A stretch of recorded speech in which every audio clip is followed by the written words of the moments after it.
বাংলাদেশে বার্ন ও plastic surgery চিকিৎসার পথিকৃত ও পুরোধা ব্যক্তিত্ব অধ্যাপক ডাক্তার সামন্তলাল সেন।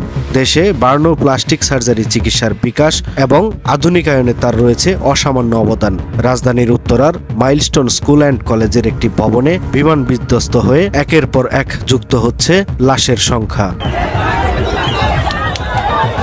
দগ্ধ ও আহত হয়েছেন ১৫০ শতাধিক। তাদের অনেকেই জাতীয় বার্ন ও প্লাস্টিক সার্জারি ইনস্টিটিউটে চিকিৎসাধীন।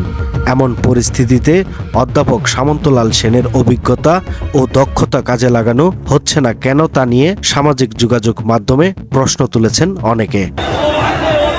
ফেসবুক সহ বিভিন্ন মাধ্যমে অনেকে লিখছেন, অধ্যাপক সামন্তলাল সারা বিশ্বেরই অন্যতম অভিজ্ঞ ও খ্যাতিমান বার্ন চিকিৎসক।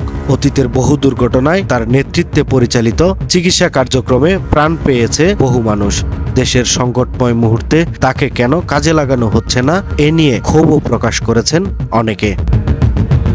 বেলজিয়াম প্রবাসী পিএইচডি গবেষক ও লেখক রাজু নুরুল লিখেছেন, আপনারা কি জানেন পৃথিবীর সবচেয়ে বড় বার্ন ও প্লাস্টিক সার্জারি ইনস্টিটিউট বাংলাদেশে। সেটির প্রথম পরিচালক ডাক্তার সামন্তলাল সেন। পুড়ে যাওয়া রোগীর চিকিৎসায় তার খ্যাতি আন্তর্জাতিক।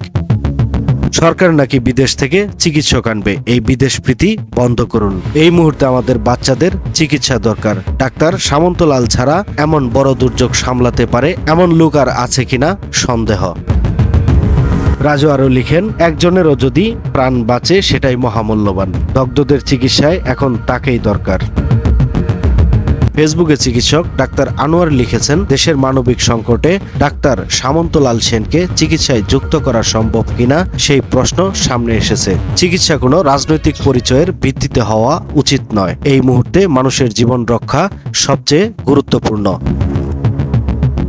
এদিকে সাংবাদিক মাসুম আলী লিখেছেন, ডাক্তার সামন্তলাল কারাগারে, এটাকে নিশ্চিত।